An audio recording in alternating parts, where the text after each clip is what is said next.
Can you tell us a second on that, Osman? We had the bankruptcy law where basically if you fail, you go to jail, okay? So we changed it last year, and now the only limitation is the money invested in the startup. This is what goes. So they can't come to your personal property and you can't go to jail. So this is a great change. So there's lots of entrepreneurs in this room. When we talk about some of the challenges, did anybody come up with an actual solution that can help your Gen affiliate actually be sustainable? I'll give you a really good example. In one of the other rooms, Gen Space is running as its own affiliate.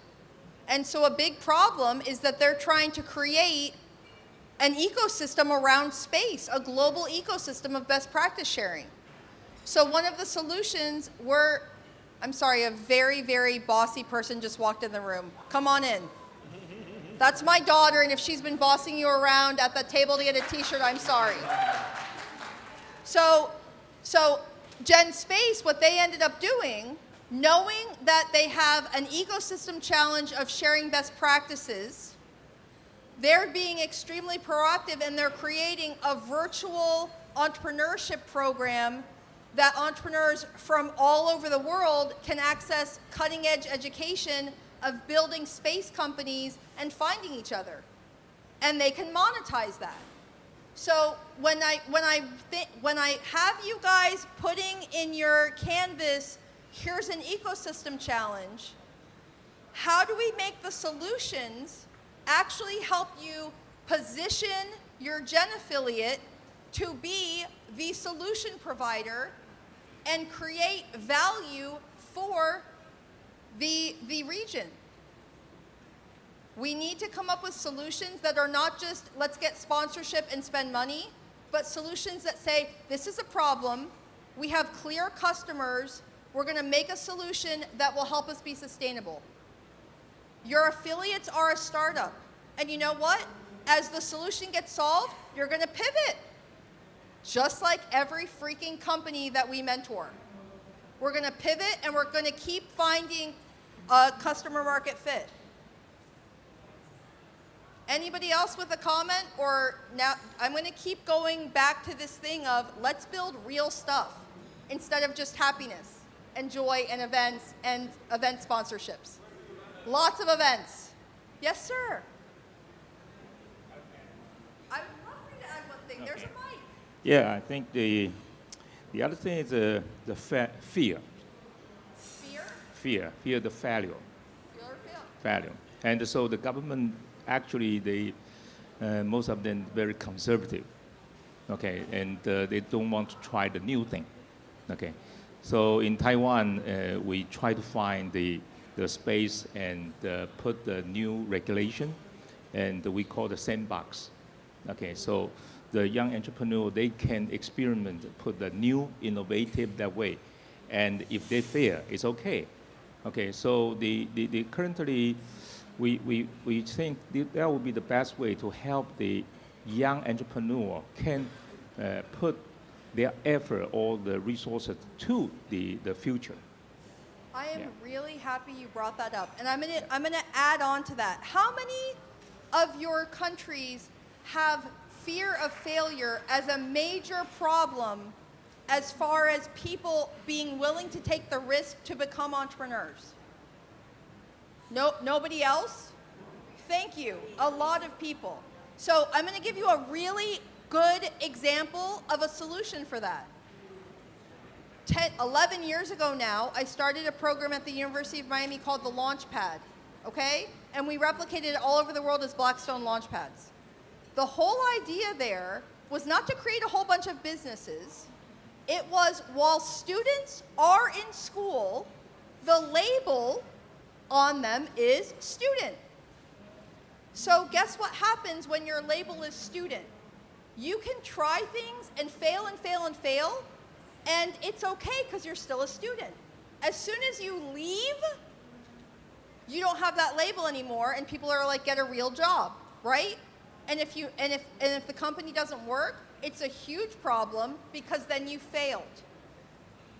If kids, and I mean kids, young people, everybody younger than me, if kids don't realize while they're in high school and college that they may be too risk averse to be entrepreneurs, by trying it and actually doing it, and then they leave, they're going to make decisions based on saving face, based on societal concerns of failure, instead of what's best for a company. And that will get in the way of them being good business people. It'll be emotional decisions instead of rational business decisions.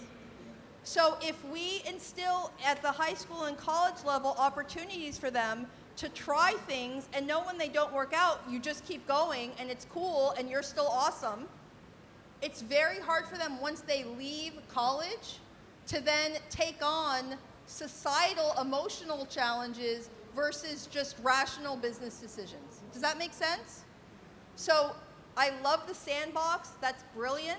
And I'm sure a lot of you have other solutions like that. When you share these kind of challenges you're having, we can share solutions.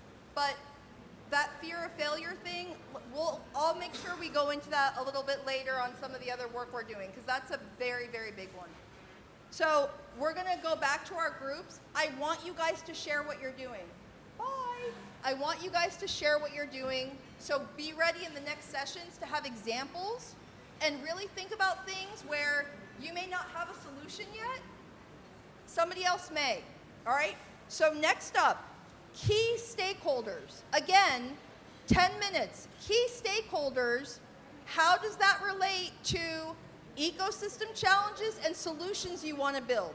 Okay? And again, go through your process in your groups of, do we want to discuss from the beginning or write down for a minute and then discuss? Okay? No, key stakeholders. Stakeholders. Do I need a visa? Excuse me. All right, thanks. All right, guys, I need everybody's attention. Channels and acquisitions, what does that mean? You already decided that there's a problem. You thought about a solution to the problem, right?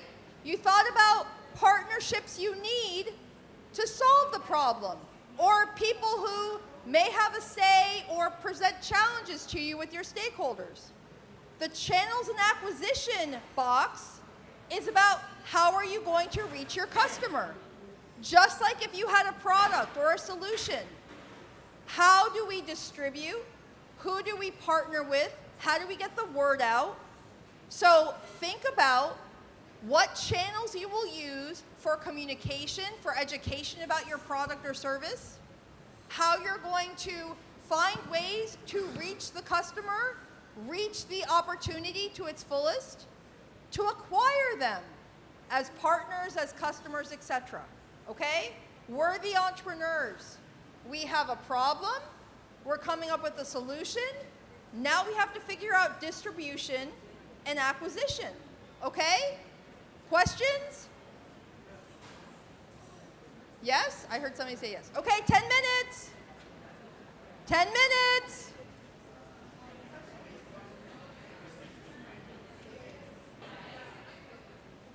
Hello. All right. We're going to spend 10 minutes together talking about what we did on the last 2 blocks. Okay? Everybody, one group conversation again. Oh, our local celebrity has joined us. Welcome, Kazito. All right. So, I would love for a couple of groups to share literally 1 minute or less examples of something, and it doesn't have to be something you came up with right now, but who in their regions saw a problem, created a solution, and then figured out channels to reach their customers. And there are a lot of versions of this. So it doesn't have to be something new that you just came up with.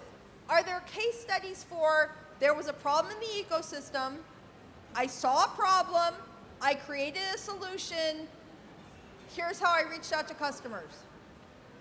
No one has that? I have like 50 of them.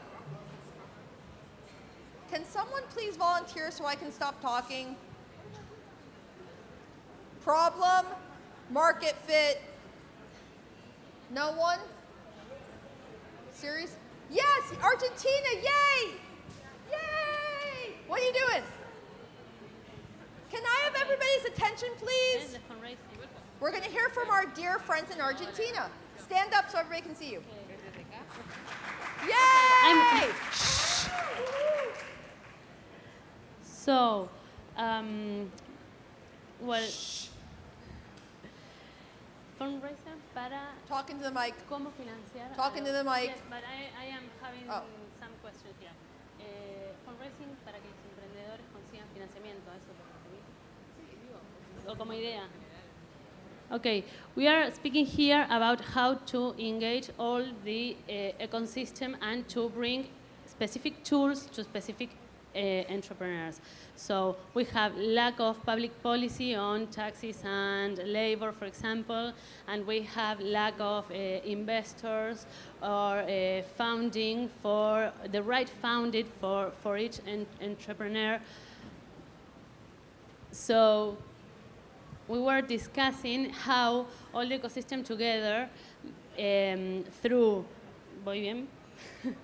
through tools we have to develop, like creating linkages, strategic linkages for specific publics, through research and through alliances, can bring Different groups. Claro, cómo llevar soluciones a los emprendedores adecuadas en relación a lo que tiene que ver con esto que decíamos de las políticas, las políticas para que puedan desarrollar. So you're putting together a toolkit, and then you're going to make partnerships with different groups and research consortia, et cetera, for dissemination of the tools to different groups and capacity builders.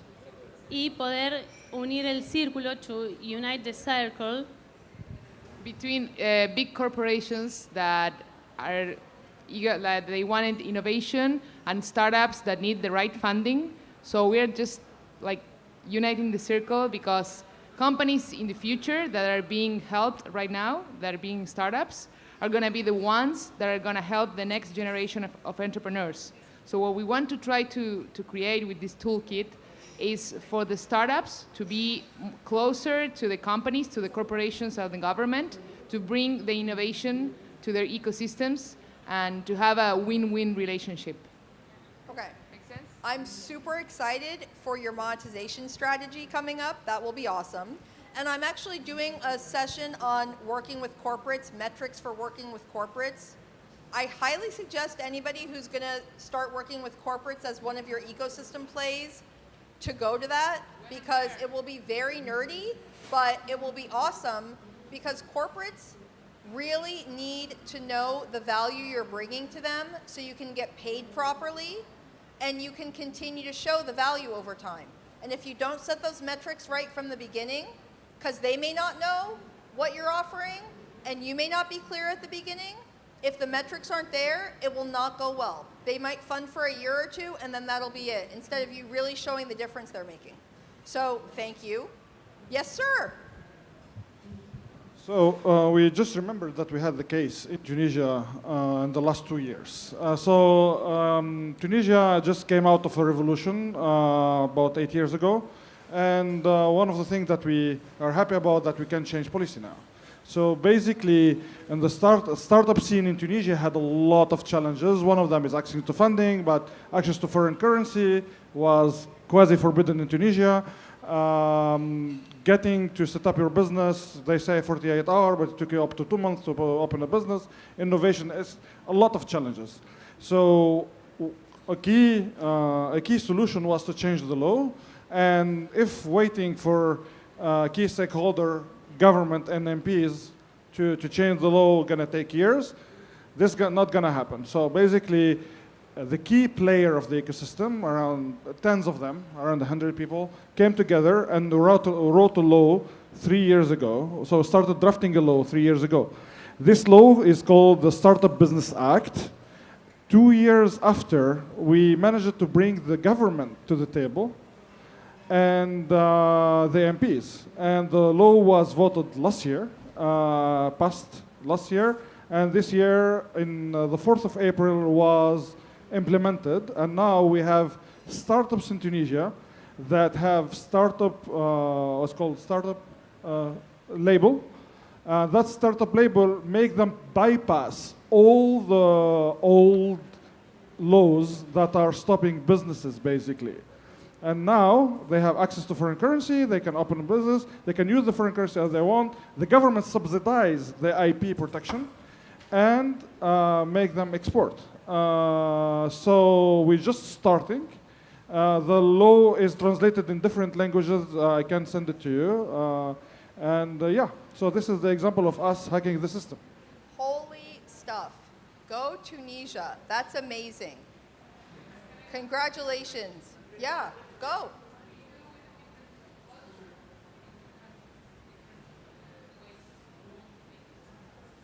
Wait, guys, listen. We're about to have a break, okay? I'm going to get one more case study, and then whoever wants to hear about this or ask specific questions, go find the awesome Tunisian delegation. That is amazing. I'm really happy to hear that. I knew something was happening, but I didn't know it was to that extent. Congratulations. Yeah, no, I'm hearing about all kinds of stuff. All right, do I have one more case study of I saw a problem, I figured out a solution, here's how I disseminated it? Yes.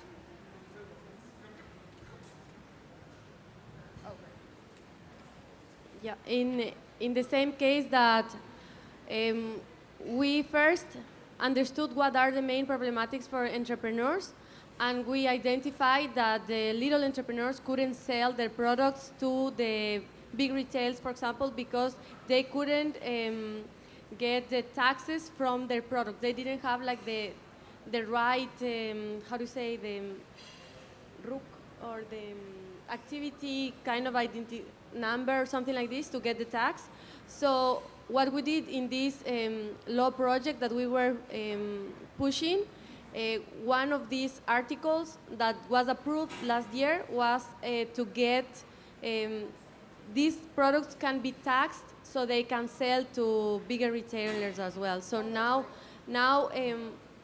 most of the retailers in the country have around like 40% of little entrepreneurs products. Wow. Did you guys hear that? Talk about helping the SMEs be able to grow. And I'll tell you, this is a really interesting case for me because one of my favorite companies in all of Latin America is a company called Daddle that's based in Ecuador. And that's exactly what they focused on. It's helping on the retail side, being able to get entrepreneurs to be able to start their retail businesses in like 3 hours instead of 2 months. So one of the challenges comes back to, though, you have startups solving the problems, and then sometimes policy changes, which then prevents the startup that was growing and growing and growing from then being able to continue because they solved the problem, and then the policy caught up and made them obsolete.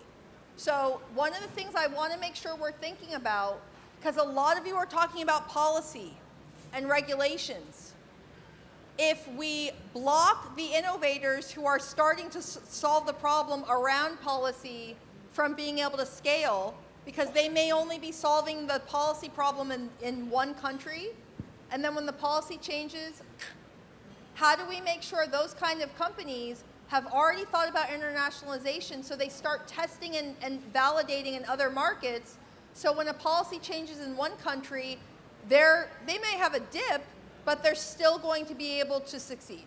So one of the reasons why you're here is you now have a family of people to help start setting up validation for internationalization a lot early in the process. All right, we're going to take a 15-minute break. At 3:15, we're coming back here. Go get coffee and a snack, talk to Tunisia and all these other awesome examples you're hearing. 3:15, we're doing the end. And I saved all my best jokes, so, I mean, come back at least for that. Thank you. Thank you for laughing. Thank you. We have talked about problems. We've talked about solutions. This next part is where we start getting real. because there's a whole bunch of things like, oh, let's change policy, right? What are the metrics for knowing if we succeeded?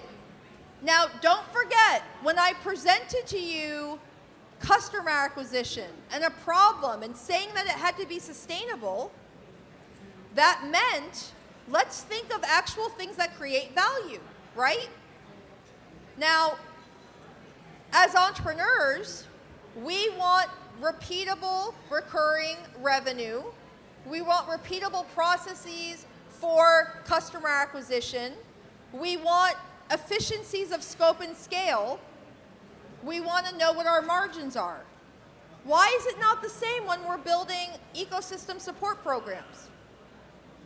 Oh, guys, I'm so sorry. Am I talking too loudly? I'm sorry. I don't want to interrupt. Okay. So why, when we build entrepreneurship support programs, are we not thinking about margins and sustainability as our core? Why are we not saying, here's this problem, what's the solution, how do we assess customer market fit? And I had a side conversation during the break, because a lot of times you hear that there's a problem, somebody's going to fund the program, so you have funding, yay, and then you hear somebody else has funding and they'll fund another program for you. Are you wanting to be consulting organizations? That's fine. But in reality, if you're going to work with entrepreneurs, you're not going to let them just take consulting gigs that are all customized to one client. You're going to make them productize. You're going to make them have clear product lines and pricing so that once they solve the problem well, they keep selling it and then can have profitability, right? Why are our organizations different? So, next session, metrics for success. A metric is not, we changed policy. It's not yes or no. A metric is, we were able to increase entrepreneurs growing to this size by this amount in this amount of time. Size could be revenue, job creation, and a myriad of other things. But I want real data, because when you have metrics that have real data in them, guess what? You'll track it to see if you did it. Because if you're not tracking metrics to know if you succeeded, I'm pretty sure your entrepreneurs are not tracking metrics at the level that they should. And then you don't know if what you're doing makes a difference at all. And I don't care if somebody's paying you to do it. If you're going to do something, do it freaking awesomely. And have data to show you that it's awesome. And if it's not awesome, if you don't have the data, you can't fix it. Okay? Any questions on metrics? 10 minutes. And if you really need help building some metrics, I will come to you. Just raise your hand. Okay? But know that this is like my favorite thing in the world, so get ready. You guys cool with metrics?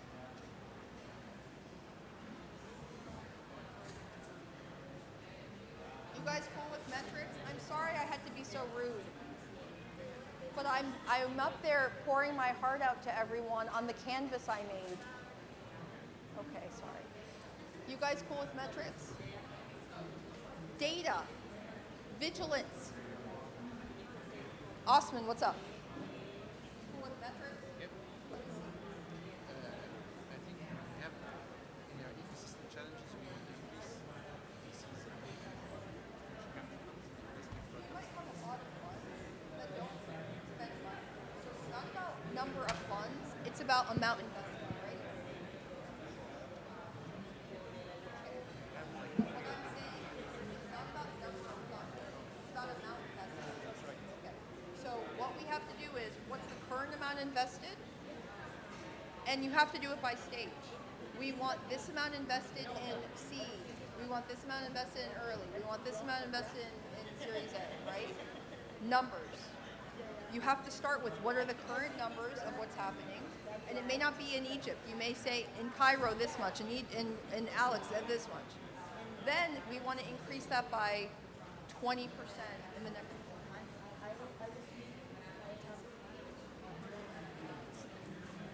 This is important. On the metric side, make sure you're actually measuring what the actual problem is. Okay? Guys, this is really good advice I'm giving. All right. So, let's say you think the problem is we need more VC funds. Okay? So, you may say, as a metric, we need to increase the number of VC funds. Is that actually the problem? No. It's the amount being invested. So let's say you have 4 VC funds right now in your country. Your metric is not increasing the number of funds. It's how much is actually being invested, question number 1. But then you're going to break it up by angel, seed, Series A, Series B, etc. Because what matters is the amount invested. It may also be the terms. But again, it's not about number of funds. So you have to identify what the right problem is. Then you have to identify the right metrics to make sure that whatever your activities are moves the needle. And then even if there's a lot invested, like Florida, where I live, that's why I'm so happy. Florida got one of the largest, we have a company called Magic Leap that got over $1 billion of investment as startup capital in the last 2 years. That's one company. So when you look at our metrics, all of a sudden it's like, oh my gosh, an extra $1 billion has been invested in Florida, but it's in one company. So you may want to look at average investments over a number of companies versus total amount. You may, again, you're going to start breaking it down to figure out what about risk capital or not just risk capital through VCs, but there might be other funding sources or loans that may be available, and how hard is that? So it's really about complete access to capital versus, like in Egypt, the central bank, I love the governor of the central bank. He is trying to set up this amazing program so that small businesses have access to like 1% loans for a very long period of time without the normal collateral that one would need. That changes access so people can test and validate and grow, but then the bankruptcy law just got solved. So anyway, does that make sense? When we talk metrics, what's the actual problem? How do we measure that we're actually making a dent? It can't be total number.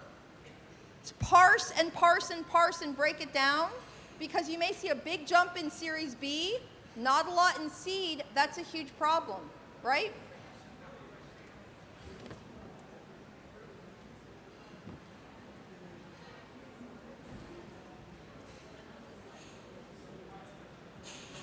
How are you guys doing? On what?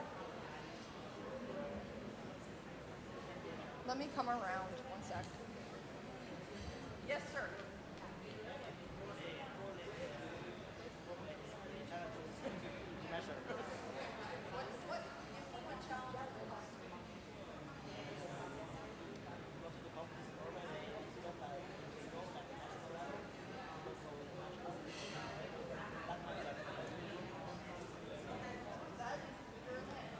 Over time, but we're cool. All right, next up.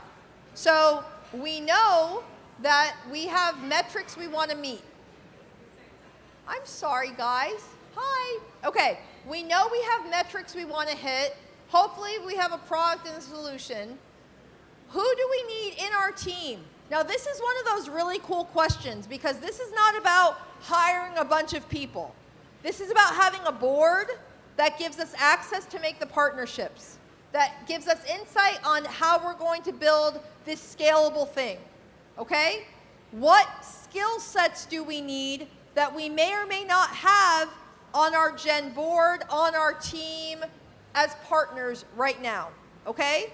So the next 5 minutes, skill sets, core team. First, write skill sets. Think about if you have them in the team, if you have them on the board.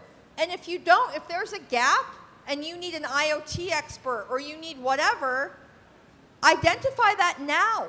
Let's figure that out. Because your board members, if you don't have the right board composition who are going to be working people helping make things happen, let's identify that while you're here. There's lots of people who can help you make sure that you're having the right board facilitation and growth if you need it, okay? So first think of skill sets you need, then go into if your team and your board has them and what else you need to implement, okay? 5 minutes. Now that we have some ideas around metrics, what has mattered as far as new skills that you've identified you may need in your team, on your boards as partners to actually hit the metrics that you need to pull off what your vision is? Any skill sets anybody wants to share? Any new partnerships that need to come to make this all happen? Yes. Oh, there you go. Yeah, so we were talking about political views a lot. Sorry, I'm from Ecuador. Well, anyway, as we were saying, we've been talking a lot about policies all throughout. And so for skill sets, we thought maybe it was very important to get involved with a PR person from the government or from a former government that would actually help us to connect with all of the ecosystem, and that would actually help what we have in mind to actually set as a standard thing or as a standard rule so we can continue on. So is that skill set ability to communicate with government and policymakers? Exactly, Okay. and to strengthen the communications in between all the ecosystem Okay. or whoever is involved. Okay. And also, another very important thing I believe is trainers for trainers, because in the education side, we also have a lack of education for innovation and entrepreneurship. So that would, I think, empower all of these ideas. Great. That would be all. Other skill sets on your team, on your board, new partnerships that you need to make in order to pull this off. Everybody else is set and have the best team ever. That's what I'm seeing then? Okay. Great. You guys have lots to talk about. What else? Practical experiences. Explain, Steve. You guys all know my friend Steve? Thailand and Malaysia. Go. There are a lot of board members who have, know-how knowledge, academic knowledges. But when it comes to practical experiences, we need people who's been there, done that, and actually possibly fail. And I think they're so valuable because they bring an actual experience to the board membership. You know what? That's a really important one because for many of you, when you're building boards, you have these big names on your boards, right? Really big names. But if there haven't been the entrepreneurs who start with nothing and fail and fail and fail and grow and grow and grow, I mean, many of you may have very successful businessmen on your boards who took over family businesses. So they are entrepreneurial, but they took over a family business. So they don't necessarily know what it's like to start with nothing and hustle. Or their family's very rich and their family and connections help them build a really big business. They're not going to understand what it's like to be the I started with zero and just scrappiness got me somewhere. So I think Steve's comment's really, really important. How do we make sure that there's a voice on the board or an advisor or something where they really understand what it's like for the 90% of entrepreneurs in your country who are not part of the big family, who may not have gone to the big school, who may not have access on their own, but they're starting with nothing, and they can talk about the challenges of that and making sure your programs are accessible and open to anyone who has a big idea, right? Any other skill sets that would be valuable? Anything you've identified that you're not covering yet? Everybody else is cool. That's awesome. Yes. Oh, he'll get you a mic. I was going to say that it's not just about evangelism. So it's not about people raising and promoting entrepreneurship. We also need people who are entrepreneurship education specialists who can transfer the skill set into young people or whoever the entrepreneurs are, who knows how to put programs together and deliver different programs in ways that are different from education. So we're not short of evangelists. We're short of people who know how to put these programs together successfully in effective ways. So I love this kind of thing because you're hearing that, and many of you might be thinking, you know what, we need somebody like that, right? But then that says, you know what, that's a challenge we may not be focusing on right now, but that might be a program that you could build, right? And I want you to, you said something really important that I just want to touch upon, because you said, but not educator type things, like not in education.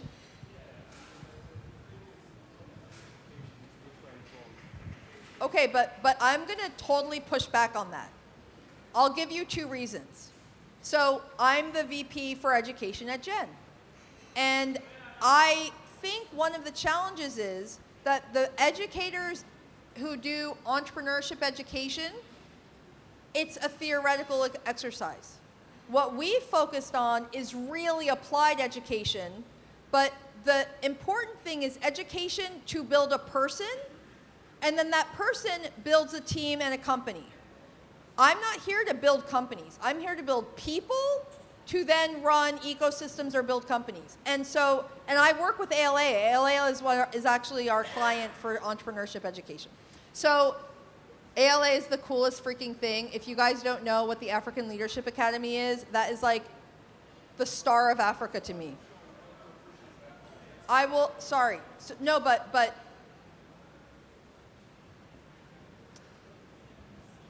it's really, really important that entrepreneurship education starts being very applied. And what you're saying is that's how it's supposed to be. So what you're saying, I agree. So, but what I want you all to hear, and what I'm not disagreeing with you, I'm just making sure the nuance is there, that if there can be lots of classes and schools and programs and great entrepreneurship education things out there, but they're still theoretical.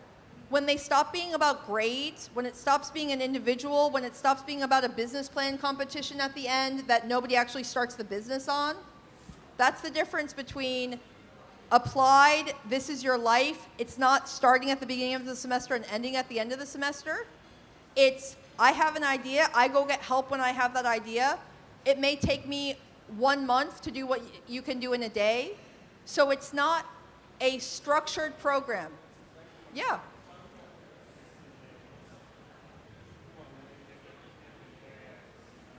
People who are not in urban areas, but also who are not even part of higher education.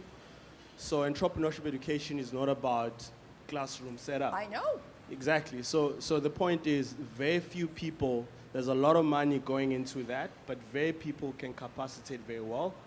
I'm just saying we need to identify skill sets in the ecosystem that can do that very well. And if we don't have those people, build them and make sure that we have them in our network.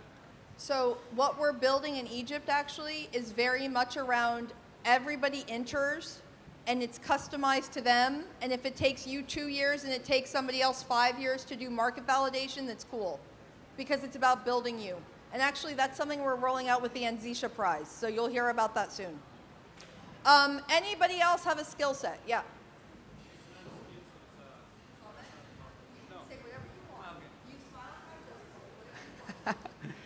Okay, this is Leandro from Argentina. People to include in the board, we think that union leaders would be people to include in the board because entrepreneurship is about job creation and the alignment of interest with the union leaders should be well set.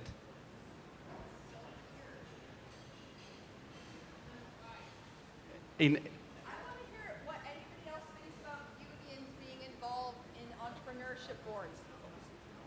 I think when entrepreneurs exist, unions are abolished in a way, it's like doing the opposite.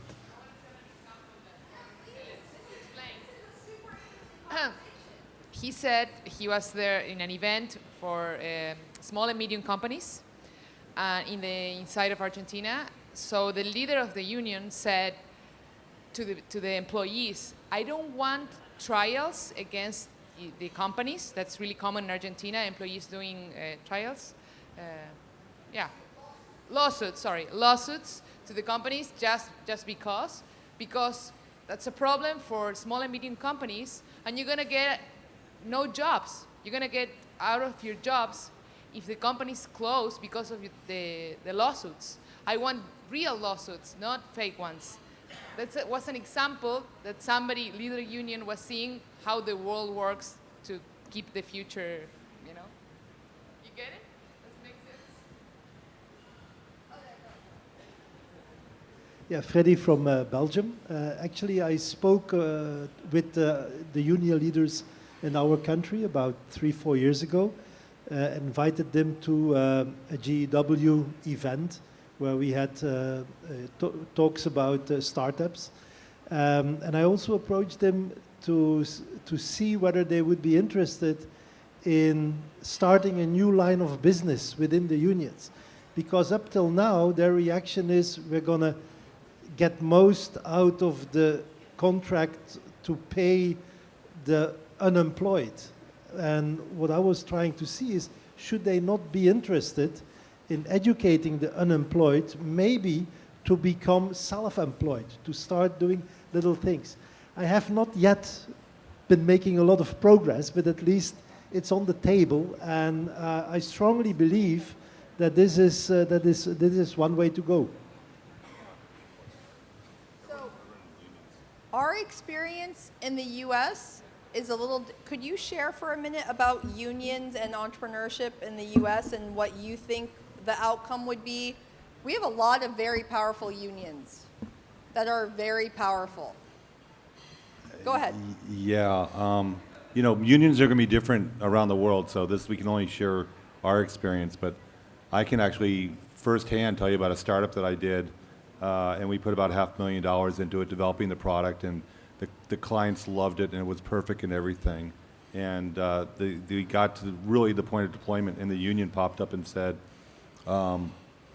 this product was for schools, and it was built around having permanently located cameras. So if you have a play, it would turn on and off at certain times, and people that are traveling could watch their kids in the school play type of thing. And the union said, no, we were promised 10 years ago that there would never be any cameras in the school, and this became a wide-ranging thing. And so unions can just grind something to a halt because they want leverage for a better contract. They want something. They're always asking for something.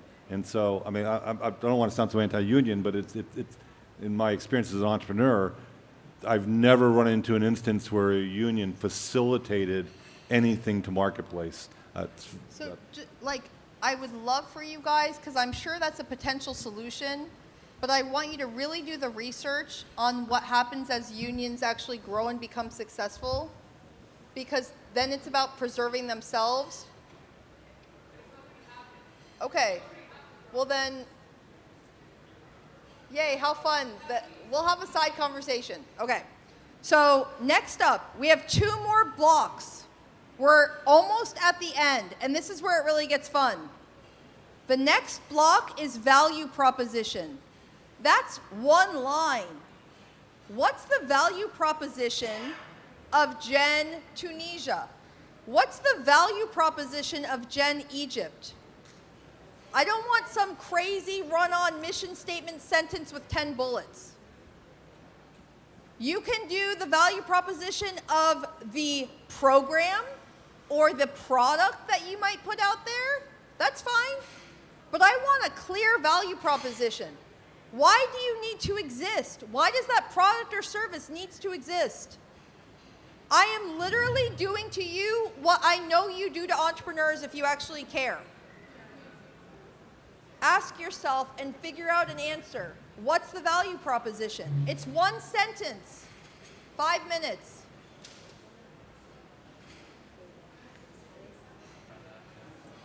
You know, the other thing, Susan, all that discussion about the education, it was all based on presuming adult education, right? You know, about... Well, compass awards, right? Okay. All right, guys. The last box, the missing link of it all, sustainability plan. Now, don't forget, from the second we started working on this canvas, I said customer fit, solving a customer problem. Are you actually offering value? Sorry. Are you actually offering value? If you're offering value, you should be paid. Isn't that a crazy thing to think about? Capitalism works because I have a problem, you have a solution, it is valuable to me, I'm going to pay you. Super simple. How are you going to be sustainable because of all of this value you're creating? Because you found a problem, you figured out a customer, you're letting them know about it. How are you going to be sustainable? And if you are not offering value, sorry to be very harsh, cover your ears if you're going to faint. If you're not offering value, you should not exist, or figure out how you're going to start offering value. If you are not offering value, you should not exist. Go marry well. That was a joke and no one laughed. All right. If you're not offering value, figure out how you're going to offer value or stop existing. Okay? Thank you for nodding, Henry.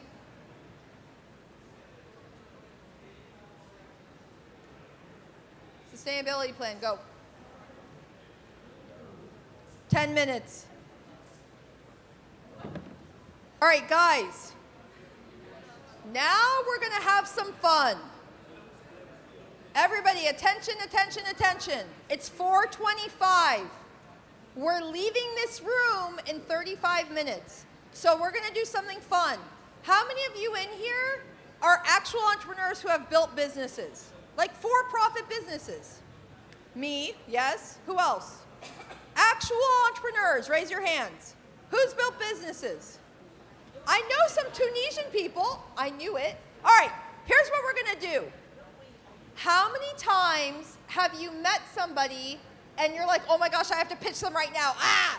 And you had to come up with some on-the-spot 30-second, 60-second pitch to sell me on your program. So I would love some volunteers to get up and give us and I'll give you a couple minutes to prep. I would love for a few of you to come up with 30, 60 seconds on, hey, I'm from Gen whatever. My customer, we have this problem, so we came up with this program. It's going to be sustainable because of this. This is the value we're offering. Done. You can have an ask if you want, because that would be more awesome. But I just want to hear a good entrepreneurial pitch. Because if you're part of Gen and not a hustler, we already have a problem. Is everybody in here a hustler in some way? Thank you, yes, that's the right answer. Romina, I want you to be like, yes, hustler, hustler. Who's gonna pitch to me? To all of us. Nobody's pitching? Seriously? Come on, peeps. You're gonna pitch? Get up here. You don't need that, do you? You know it. You guys, the trick to a good pitch, all of us work with entrepreneurs. What does a good entrepreneur do when they pitch? I'll give you a short reminder briefing. They seduce you. My gosh, you're a pro. A good entrepreneur, when they pitch, They communicate really clearly. They don't go into a lot of detail. They stay high level.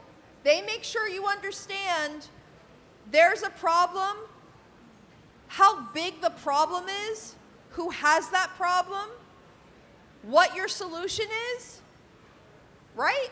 And that it's a sustainable business model that's going to make money. You're going to pitch too? Okay, she's going to go first. Go ahead. You have the floor.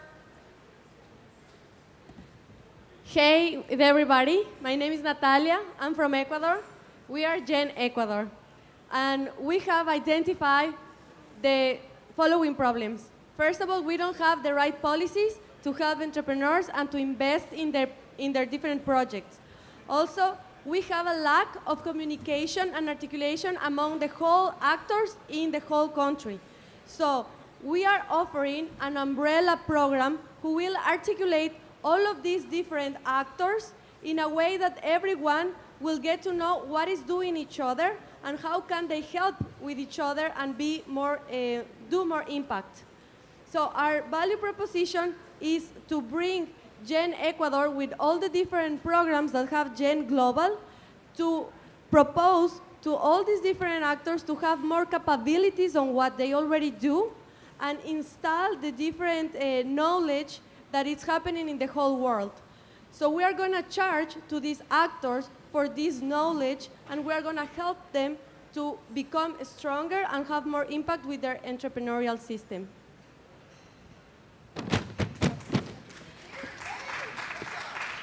Charging. I love words like charging. So a couple of things. When we hear entrepreneur pitches, what's also helpful? Do you guys know me well enough to know what I love? Data, numbers. How big's the economy? How many people have that problem? How big is the youth unemployment crisis? How many SMEs are not getting XYZ? How many people are affected by the policy that we're going to change, and that's why we're doing a program? Right? So who's up? Aaron Jackson. I'm with the Taiwanese crew, and mine's a bit different. It's from a business point of view. Murphy and I own a business. Basically, in the world, there's a lack of water. So what we've got is a dyeing technology that's able to dye fabrics and print fabrics without any water at all. So a typical T-shirt takes about 400 litres of water. We're doing it for less than 40 millilitres of water. So we can make a massive saving to the environment and the global impact on water, especially now as the water shortages are starting to come to fruition. And with that, we're working with brands. So with corporate organizations to buy into the technology, and within that, we can license the technology out to different brands, like Patagonia and the guys that are doing their sustainability model. So we'll chase that through the whole system. And then on the bigger scale of that is removing dye houses throughout the Taiwanese and local industry to replace water dyeing with waterless dyeing. Okay, so that had nothing to do with the canvas that I put my blood, sweat, and tears into. But I will introduce you to the Bangladesh team. Who's up? Yes. Hello, everyone. So I'm going to tell you the story of Sonia. She's a new female entrepreneur in Algeria. She started her business like 3 years ago, but nothing is working for her. She cannot improve anything. So she met Gen Algeria, a new organization that she saw on the news, on the media and everything.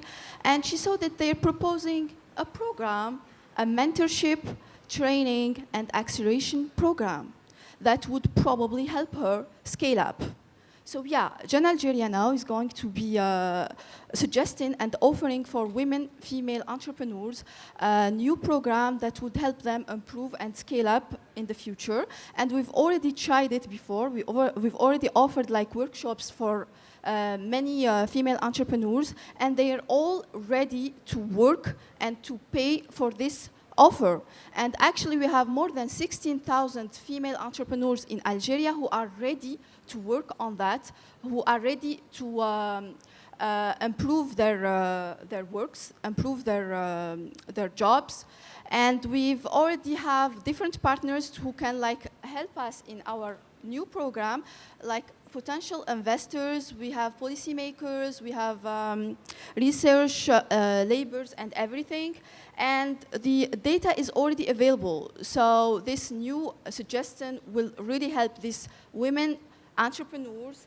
And we're not going to offer only the mentorship and acceleration as well as training programs, but we will do something after that. So we will be building a new network that help them work even after that. So thank you. Textbook pitch. The only improvement you could do is because you've already run these programs, if you have data on during our programs in the past with women, they grew their revenue by X%, their margins, whatever, show data of the success stories of what you've already done. Textbook, especially when you have the beautiful example case study right here. You invented it? That's even better. Thank you for faking something to make your pitch so much better. Okay, who's up? Who's up? Where's the red glasses guy? Is he hiding because he's smart? I know you have a good pitch for me. I know you have a good pitch for me. Please. Please, I can put you up in front of anything and give you a product and you will sell it to someone. You think I don't know that? Pass him a microphone.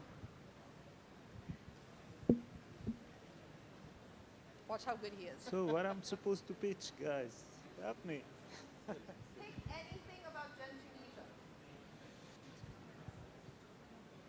Well, my name is Adel. I'm from Tunisia.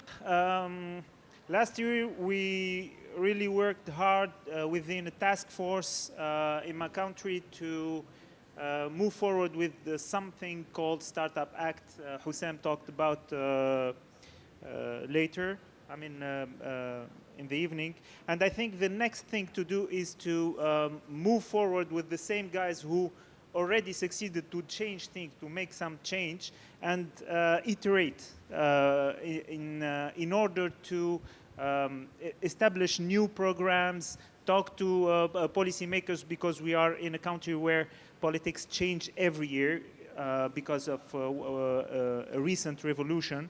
So take the same people who already succeeded with one project and move forward by iteration, learning by doing with each ministry which its policy for a better ecosystem, but doing the same thing with the big corporation in the country, for example, involve them in the entrepreneurial ecosystem, doing the same thing with financial institutions like VCs and private equity investors, so that they can understand the early stage investment and adapt the funds in terms of time to fund and in terms of quality of funds adapted to technological investment. That's it. Thank you. So one thing, the example of what's happening in Tunisia and how proactive you guys have been, I would love for you to talk to Moldova, because they're having massive political instability and lots of government turnover. And I think you can give them some very good lessons learned about how you've really turned it around, okay? Sorry for putting you on the spot, but I knew you could do whatever I gave you to do. All right, who else? Anybody else want to tell me something cool? Yes, ma'am. I love that excited arm going up like that. My South African delegation here, they say, please, go tell them about this nice small business that we've brought here. They are from Indiza Foods. We work with them as the government, the Small Enterprise Development Agency, and they're solving a real problem.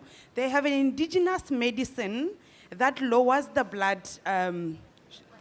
blood pressure, that lowers diabetes, and increases libido. I mean, that cuts across all nations. So if you would like to see a South African indigenous medicine that does wonders, you can come to us and speak to us. There we go. Yes. So in the ecosystem, we're helping many other small businesses. We have different programs. We have across the country 50 plus incubators, 80 plus in rural areas and townships and urban areas branches of the Small Enterprise Development Agency, and we work together with 22 on Sloan. So we are there to offer the support that small businesses are looking for, and we are from South Africa. Thank you. Thank you. I love it when people plug the entrepreneurs they have. That's what we're all here for. Great job. Okay, guys, we're going to wrap up. I would love if any of you have any suggestions for me. You can email me very easily, susan@genglobal.org.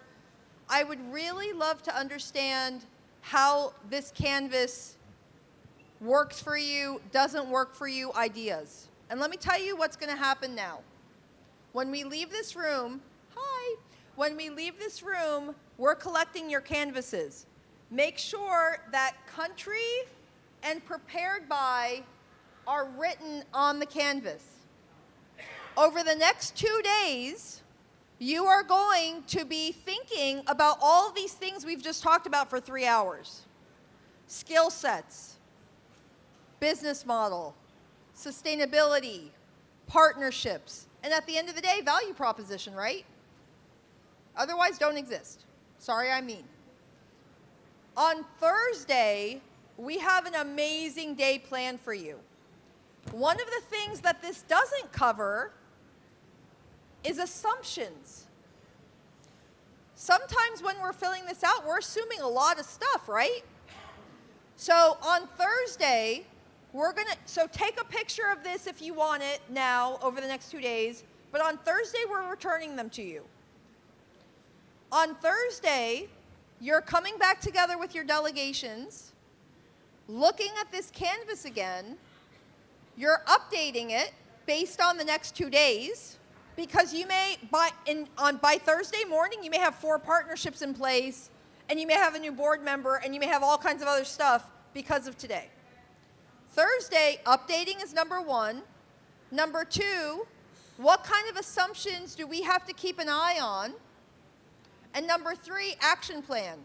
When you leave here, when you get on the plane back home, you're going to have an action plan in place to start implementing.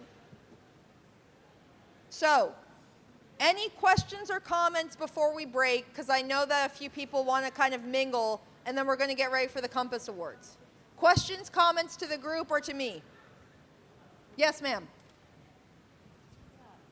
According to our discussion this afternoon, I would suggest that maybe in the sustainability, you might consider to differentiate from which perspective, from a nation's perspective or from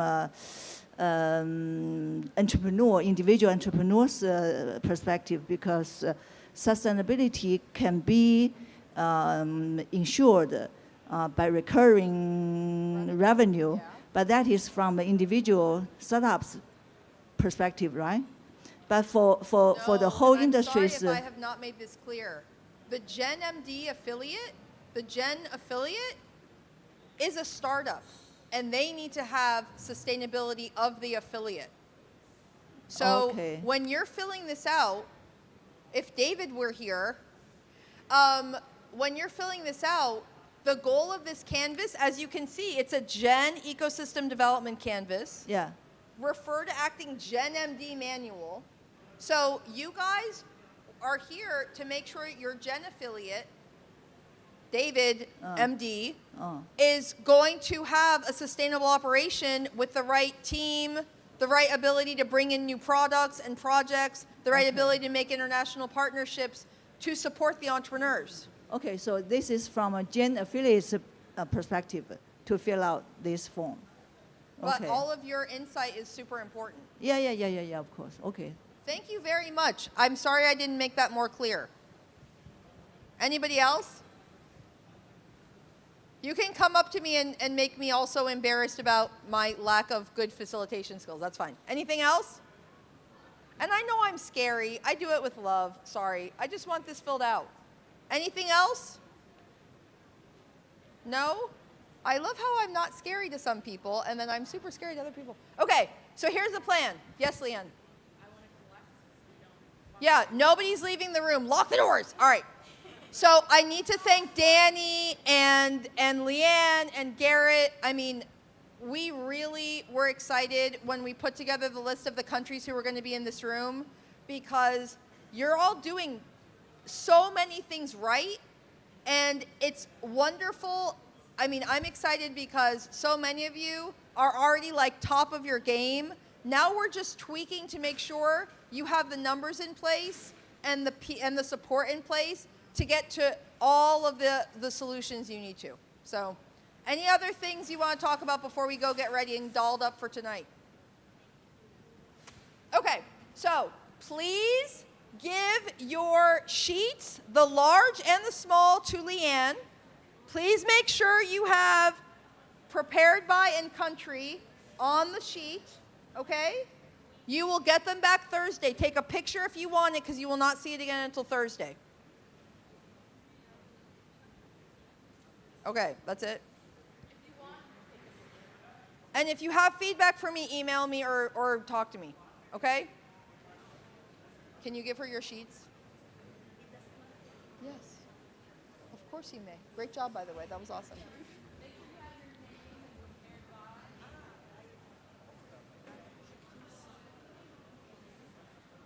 Okay. Thank you, guys. Thank you for being so open and honest and ready to really explore this properly.